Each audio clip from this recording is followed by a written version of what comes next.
Our next speaker is Dave from University of Southampton, and his topic is Scalable Hierarchical Recommendation using Spatial Autocorrelation.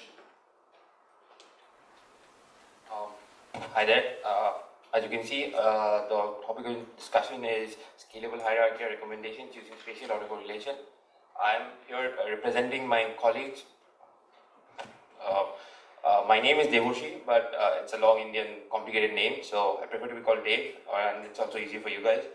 So, if you came and spoke to me yesterday at the poster session, I promised that I'll go through the experimental results in detail. So I'll keep to my word.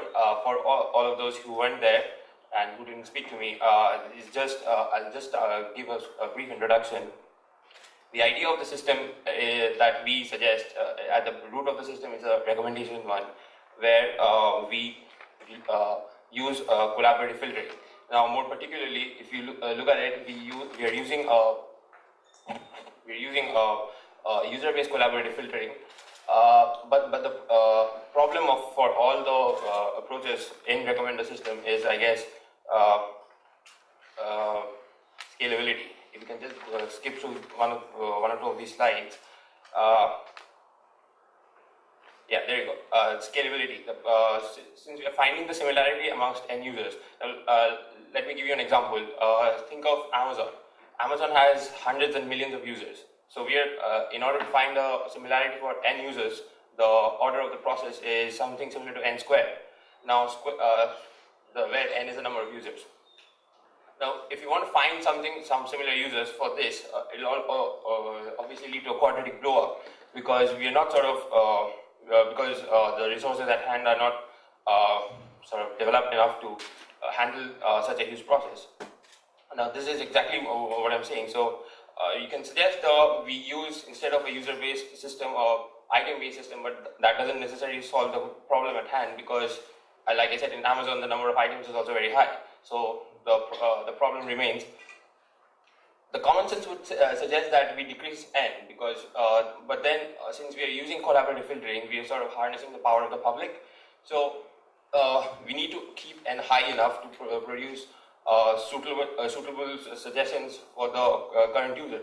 Now, like I suggested, if you want to decrease the number of users, the quality of the recommendations and the accuracy will be affected adversely, and we don't want that, because at the end of the day, this is a recommender system, and what we suggest and how the suggestions are is integral to the success of the system. So this is basically the problem at hand. Now, the proposed idea is there are loads of definitions given. I'll try and explain it in a much easier way than the thing that is provided. If you look at the problem at hand, since the user space for any of these websites, e-commerce websites like eBay or Amazon is huge, it's not really suitable to go through the entire data set to process the thing. So we need to sort of cut it down. But like I said, if you go back to the problem,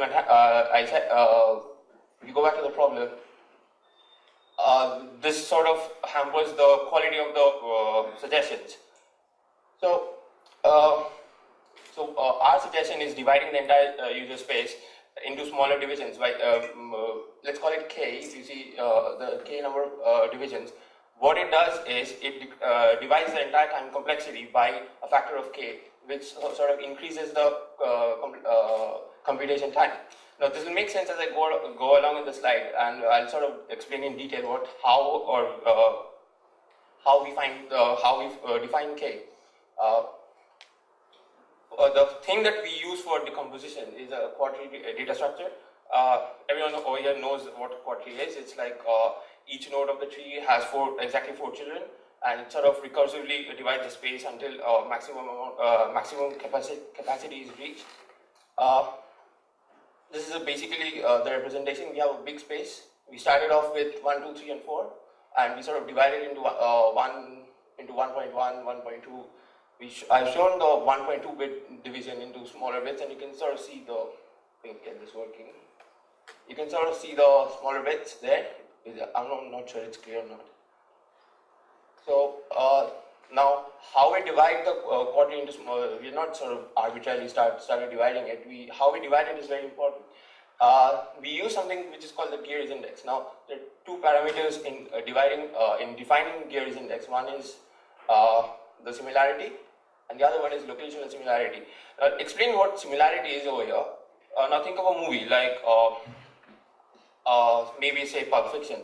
Now, I and J over here are two users defining the same movie. So, Zi and Zj, the two factors that you see there, are the ratings that I and J give to the same movie. So, like for Pulp Fiction, they might give similar ratings for the thing, and that's how we find the similarity Cij. Now, moving on, if you see the omega ij or the wij, if you want, that has two values. That is usually 1 and 0.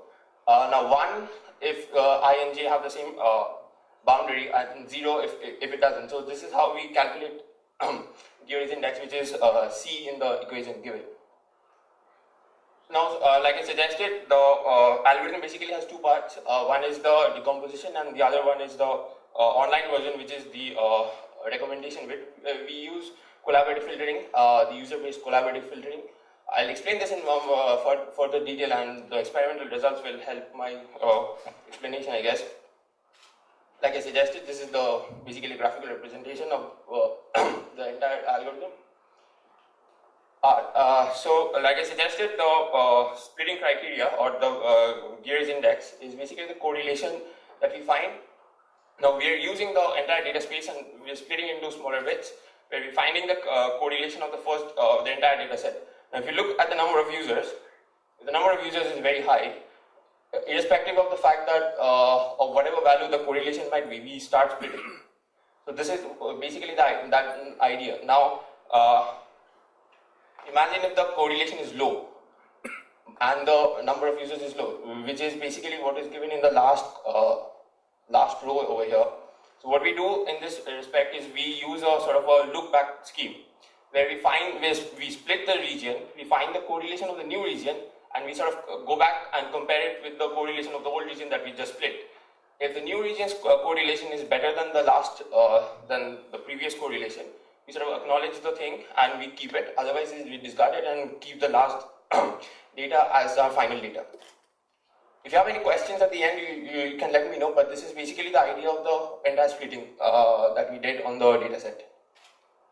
This is the decomposition, where the city has been defined in terms of latitude and longitude, and we started, like I said, we started splitting in terms of the splitting criteria, and as soon as we reached the threshold, we stopped. If you look at the steps 1, 2, and 3, and the steps 3.1, 3.2, and 3.3, this is basically the explanation that I gave just now. Then we move on to the algorithm for the recommendation bit. Now, I'd like to explain something, that since the algorithm has two parts, both of these parts are independent. So you don't necessarily need to use collaborative filtering. You can use a hybrid model if you want. You can use a demographic model if you want. But we used collaborative filtering for our purposes. What we do is we sort of map the current location of the user into a sort of the sub-region of the entire data space, and we find a set of 10 users. Now, for this 10 users, we find a set of 5 items that they selected, and we sort of create a subset of 50 items. Then from there, we average out and give a top 10 items, like it has been suggested here. So from a huge data set, we bring it down to 50 sets, and from the 50 sets, by averaging out, we find the top 10 data sets. This sort of becomes very significant if you look at the experimental results. For the results, we used 2 data sets, the book crossing data set and the movie lens data set. Now, before you ask, we don't have Netflix in India. So getting the Netflix data in India is very difficult, and so for that purpose, we used movie lens data set. Right, for the experimental results, we had a few parameters. N1 and N2 are the maximum number and minimum number of users. The item threshold is defined by S, and the correlation threshold is CT. Now, for our experiments, we have found that if we keep the value of F as low as possible, it gives better results. So if you look at the data, you ideally want some number of users to be between 10,000 and 3,000, and the correlation threshold has been kept at 0.5. We sort of change the values of f from 0.25 and 0.125. Now we're finding out the average of amongst the number of regions, which is k over here, with 12, and we sort of used two values of f. If you go back to what I said about the Gears index, which is the value of c, Gears index can have values 1, greater than 1, and less than 1. Now our area of interest for the Gears index is less than 1, so if you look at we've sort of averaged out for, because lack of space and whatever. So the Gears index value, or the correlation value, for 12 regions and for both the values of f is significantly high. This is for the book crossing data set. If you look at the next table, this has been done on the movie lens data set, and even then the value is pretty high. Now at the end, at the root of the problem is a recommender system. So the quality and the accuracy of the system is very important. No matter how much we dissect and split the data, at the end of this day, the suggestions have to be good. We utilize the three parameters for this: the mean absolute error, the root mean squared error, and recall. Now we ideally want to keep MAE and RMSE as low as possible, while keeping a significant improvement on recall. Now if you see, like I said, if this is like a continuation of the last table, recall is good, which means the algorithm is producing good quality results, and the errors is low. So we have highly accurate data. This is the same thing for the movie lens dataset. Right. Now the problem that we want to solve is time complexity, because like I said, recommender systems have the main problem is time complexity. Now if you look at the table, we have divided 1 into 1.1 into 4 divisions using a quadtree. If I would like to attract your attention to the figures given in bold. If you look at 1.2, it has a cumulative time of 2987.43 minutes, which is huge. Now we've broken down 1.2 into 4 smaller divisions, and the cumulative time is almost 1/6 of the cumulative time of this small bit. I don't know if you can see the pointer at the back, but that is the main point. So we sort of divided the region and calculated the whole thing and found the cumulative time to be significantly low. This is much more detailed, and if you want, I can you can talk to me about it in the coffee break. The same thing has been shown for the movie lens dataset. That one was for the book crossing dataset. At the end, I'd like to conclude saying that we have solved the main problems. We made a scalable and efficient system.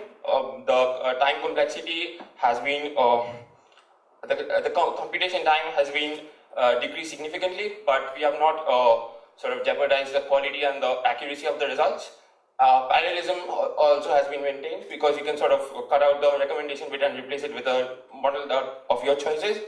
We are dealing with big data here, and so we can deal with big data using moderate or small resources. If you have any questions, please feel free to ask. Any question for Dave?